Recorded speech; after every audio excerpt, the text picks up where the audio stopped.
Hello दोस्तों, आपने YouTube की सबसे शानदार और जानदार वीडियो पे क्लिक कर दिया है। गाइज, आज की वीडियो में आप लोगों के लिए बहुत अच्छी खबर है, आप लोगों के लिए बहुत बड़ी खुशखबरी है। जो अभी अभी आपका पहली शिफ्ट का UK SSC का अकाउंटेंट का पेपर आया है। गाइज, बहुत ही आसान ये पेपर आ गया है, बहुत बेहतरीन ये पेपर आ गया है। गाइज, अगर आपने यह वीडियो पूरा देख लिया 100% आप लोग सिलेक्शन के करीब हो, क्योंकि जो भी मैं सवाल लेकर आया हूँ सभी के सटीक उत्तर मैं आपको देने वाला हूँ। 100% रियल उत्तर आपको देने वाला हूं।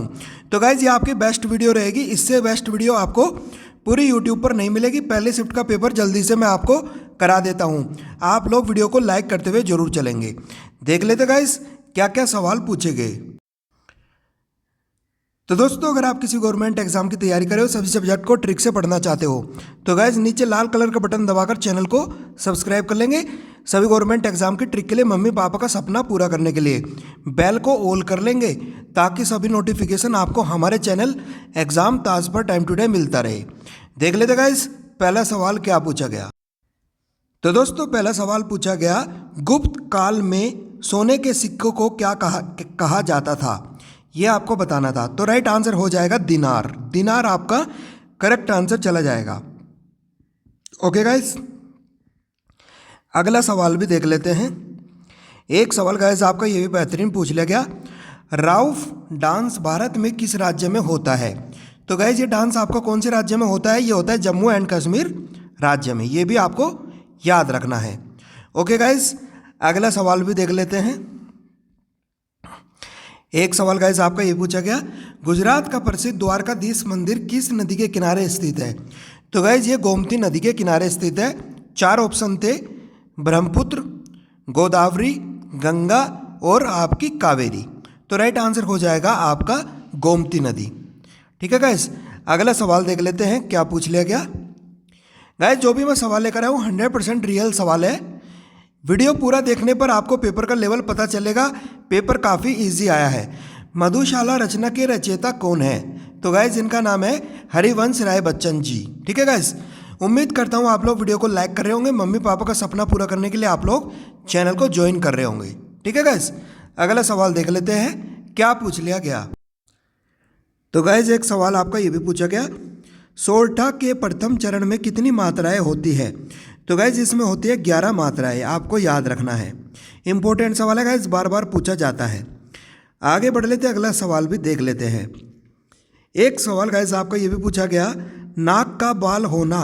नाक का बाल होना का मतलब क्या है, मुहावरे का अर्थ आपको बताना था। तो राइट आंसर हो जाएगा एक कारण प्रिय होना।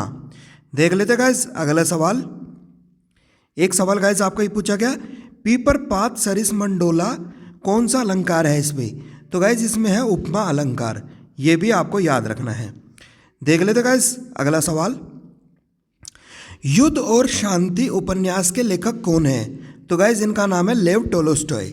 ठीक है गाइज, लाइक करते रहेंगे और चैनल को ज्वाइन करते रहेंगे। अगला सवाल भी देख लेते हैं। एक सवाल ये पूछा गया, 1 बिलियन पर्याप्त किताब का लेखक कौन है। तो गाइज, इनका नाम है अशोक गुप्ता। अशोक गुप्ता इस सवाल का करेक्ट आंसर चला जाएगा। अगला सवाल देख लेते हैं। एक ये पूछा गया, म्यांमार की सबसे ऊंची चोटी कौन सी है।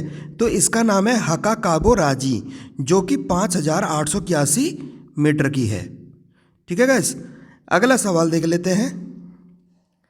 एक सवाल गाइस ये पूछा गया, सिंधु नदी को किस देश की नील नदी के नाम से जाना जाता है। तो गाइस, ये है पाकिस्तान की नील नदी। ठीक है गाइस, अगला सवाल देख लेते हैं।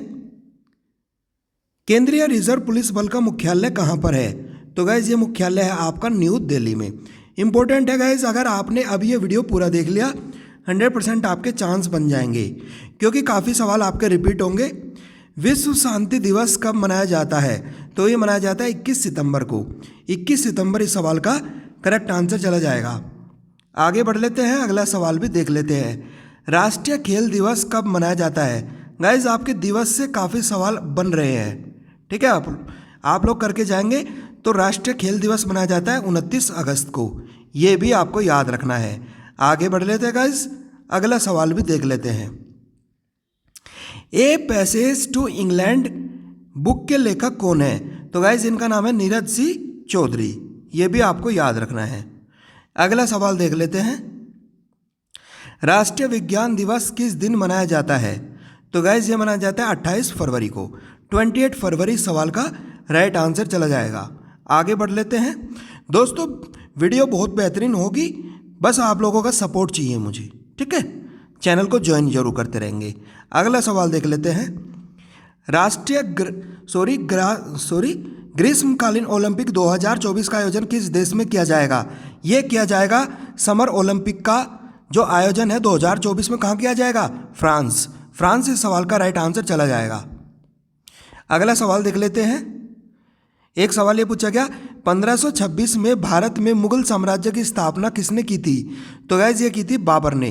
बाबर इस सवाल का राइट आंसर हो जाएगा। अगला सवाल देख लेते हैं। एक सवाल गाइस आपके कंप्यूटर से पूछा गया एंटीवायरस किस टाइप का सॉफ्टवेयर है?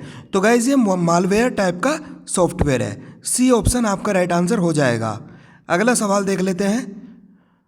जो बोस है, बोस की फुल फॉर्म क्या है, पूर्ण रूप क्या है? बोस का पूर्ण रूप है भारत ऑपरेटिंग सिस्टम सॉल्यूशन। तो गाइज आप लोग इस प्रकार ये सवाल कर सकते थे। आगे बढ़ लेते हैं, अगला सवाल भी देख लेते हैं।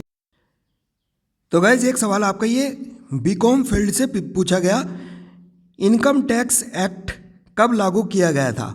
तो गाइज ये कब किया गया था? 1961, 62, 56 या 65? राइट आंसर हो जाएगा 1962, यानी 1 अप्रैल 1962। बी ऑप्शन आपका करेक्ट आंसर चला जाएगा। ठीक है गाइस, प्लीज़ लाइक करते रहेंगे, बार बार नहीं बोलूँगा गाइस, बहुत इंपॉर्टेंट वीडियो है। अगला सवाल देख लेते हैं। Residential status is determined for, आवासीय स्थिति के लिए निर्धारित किया जाता है। तो गाइज इस सवाल का ये कब किया जाता है? प्रीवियस ईयर, यानी 1 साल पहले। जैसे अभी आपका करंट चल रहा है यानी 2020, इस तरीके से। तो दोस्तों ए ऑप्शन आपका राइट आंसर हो जाएगा। अगला सवाल देख लेते हैं, क्या पूछ लिया गया। एक सवाल ये पूछा गया how many head of income are there to compute gross total income. मतलब आपको बताना था कुल आय की गणना करने के लिए आय के कितने प्रमुख है। तो राइट आंसर हो जाएगा आपका 5, यानी बी ऑप्शन आपका करेक्ट आंसर चला जाएगा। आगे बढ़ लेते हैं, अगला सवाल भी देख लेते हैं। दोस्तों देखो, मैं आपको बता रहा हूँ पेपर का लेवल इजी है, आराम से आप लोग अटेम्प्ट करना, बहुत बढ़िया पेपर होगा, शानदार। मैं आपसे एक भगवान से विनती करता हूँ आपका पेपर बेहतरीन हो, आपका सिलेक्शन हो। Education of tax at source made for income which can be calculated in advances. तो गैस उन आय के स्रोत पर कर की कटौती, जो कर की कटौती की जाती है, टैक्स की कटौती की जाती है, उसको बोलते हैं टीडीएस। टीडीएस की फुल फॉर्म होती है टैक्स डिडक्टेड। टैक्स डिडक्टेड इसकी फुल फॉर्म भी पूछ ली जाती है। एट सोर्स, ये टीडीएस की फुल फॉर्म होती है, ये भी आपको याद रखना है। तो दोस्तों ए ऑप्शन आपका राइट आंसर चला जाएगा। आप लोग इस प्रकार ये सवाल करके आ सकते थे। ठीक है गाइस, आगे बढ़ लेते हैं, पूरी जानकारी ले लेते हैं।